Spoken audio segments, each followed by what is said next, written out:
Then on the other side, you've got Iran and China. Sorry, Russia and China. China has huge investments in Iran and a 25-year development treaty. China gets a lot of its oil from Iran. Russia is about to sign a very large and complex treaty with Iran, which includes defense. Both countries see Iran as pivotal in developing the BRICS, not just the BRICS organization, but the whole of the transport north-south links and east-west. So Iran is very pivotal to BRICS. Now, one of Trump's objectives is to break up BRICS, and he will probably in his negotiations with Russia will say something like, and I'm guessing, we give you Ukraine. We promise that Ukraine will never join NATO, but in return, you've got to break away your alliance with China.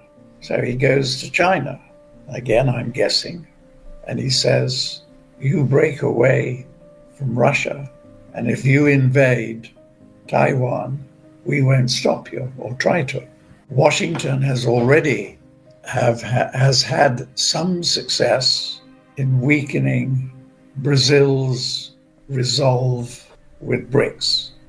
The big ministries in Brazil are anti-BRICS, so that's put the President Lula on a weak footing.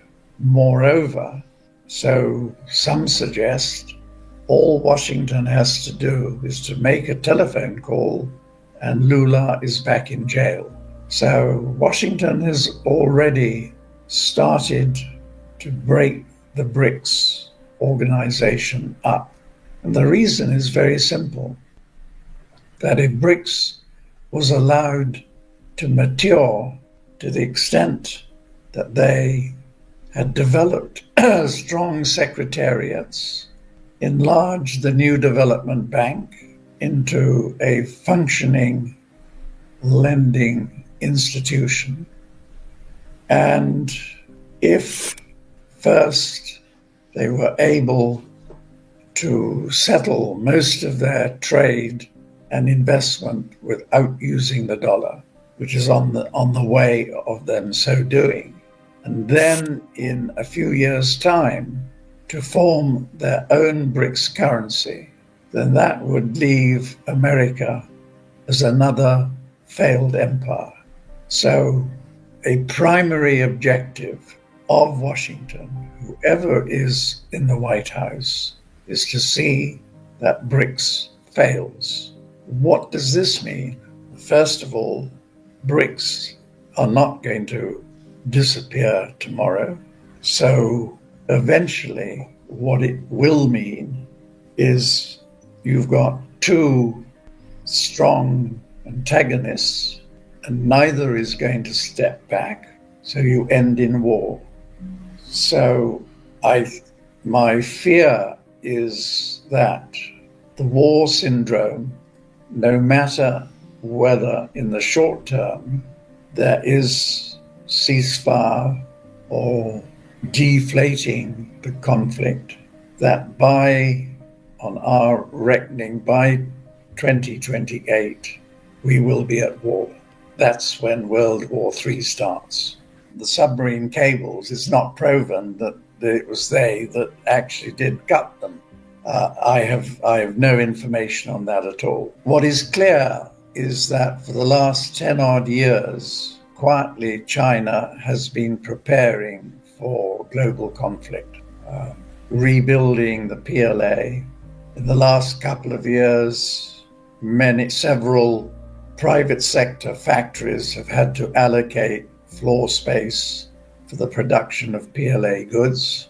Just in the last week or so, Taiwan is saying, we have never seen such a large fleet of naval vessels surrounding us since 1996. I have no idea if there will be an invasion of Taiwan, but it may well be part of the build-up of China's resistance to Trump's introduction of tariffs. You do this, we're going to do that. India's playing its foreign policy the way it has always played it, right back to it, ever since independence.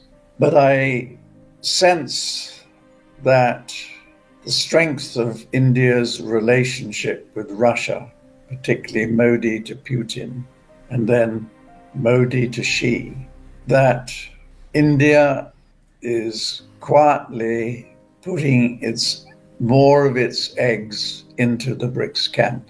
Now, this is something that America is going to do its best to stop.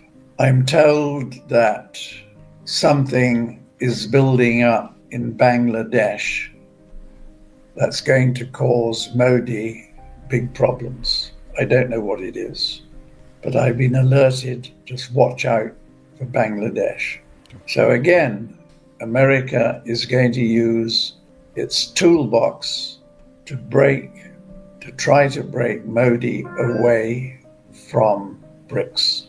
So it's part of what one might call a dying empire, using what assets it has left to retain its hegemony. The BRICS countries will use 25 to consolidate, start building up their own secretariats, instead of the new development bank, which is the BRICS bank, which have been making their loans in dollars, start making them in local currencies. So really, it's a time to consolidate, build up our own internal infrastructures, not a time to expand. So no new members joining is more. I don't think so, no. Trump wants a ceasefire. I think by the time we get by the end of January, Russia will have good control over Ukraine. This morning they launched a massive attack on Kiev, focusing on the command and control bunkers, in which there were also probably NATO officers. The early indications I've only just seen on RT News is they were completely demolished. They have demolished more than 2/3 of Ukraine's power distribution and generating capacity. So it's going to be a very cold winter. Putin has said that at his Q&A session yesterday that he wants peace, but peace on his terms. And I think this is going to be a big sticking point, because his biggest fear is the security of Russia. And that will be the real difficult issues in negotiating with Washington. Because in a couple of years' time, America will have gained hypersonic technology or the equivalent, and therefore drawing a boundary along the Dnieper River is not going to give Russia's radar systems enough warning. He needs control over the whole of Ukraine so that he has enough warning of any impending missile attack by the West. Moreover, no matter who is in the White House, he is completely distrustful of any piece of paper that is written by NATO/Washington. He does not want any NATO troops patrolling Ukraine. So my conclusion is, yes, we get a quick ceasefire, but the negotiations over Ukraine are going to be very protracted. And it's not just going to be Ukraine itself. As Putin says, it's Ukraine's position in Euro-Asia. So he's looking at a much bigger picture than Ukraine itself. I think there's something else one needs to think of carefully, and that is that the powers behind the throne in Washington are desperate to see that their decades-long objectives of dismembering Russia to gain control of its natural resources can be thrown asunder by Trump. So they are going to do anything they can to see that by the time Trump gets into the White House, he has a big war on his hands.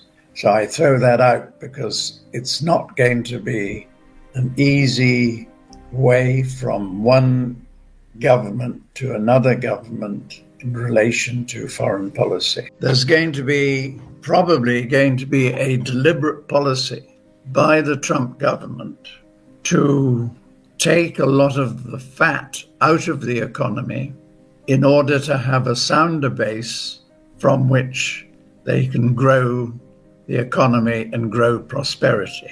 For instance, Elon Musk on the 29th of October said, "We have to reduce spending to live within our means, and that necessarily involves some temporary hardship, but will ensure long-term prosperity." So we've got to have a solid base before we can produce the better things for everybody.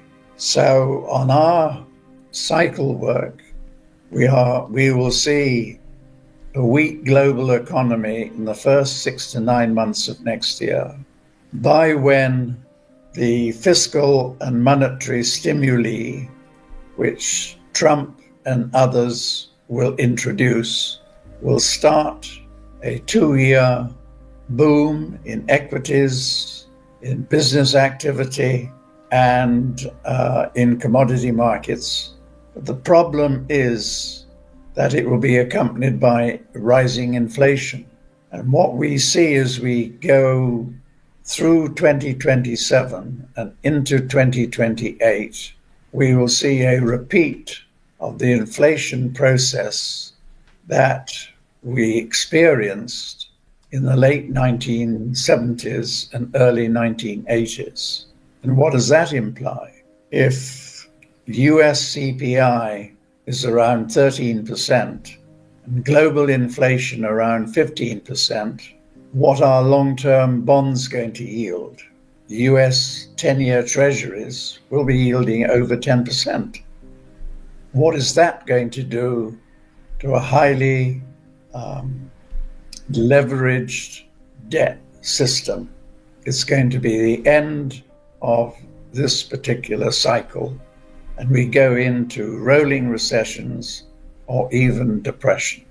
How does the frictions or the wars being seen in Europe and the Middle East, how do they fit into the scenario?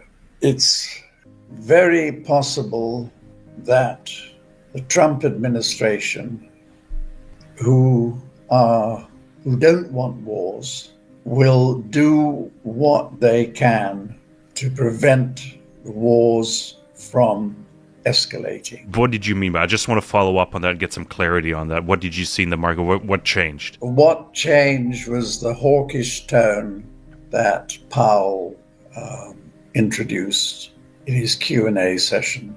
And it started, the markets have been overbought, overvalued. It only needed a small trigger, and that was the trigger.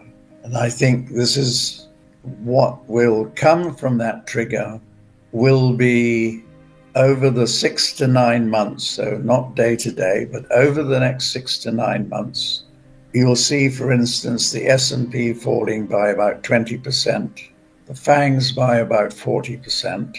And that then lays the foundations for the next big move up, which will take us into 2027, and then we see the collapse. What we have seen has only been the low-hanging fruit that have gone into failures or bankruptcies. For the bigger fruit, it takes longer for them to fail because they have other options, other funding options.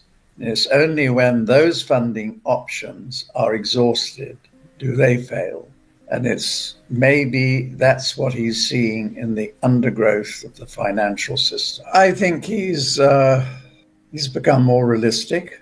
There is a new administration coming in with a new guy. He's expressed a lot of measures he's going to introduce.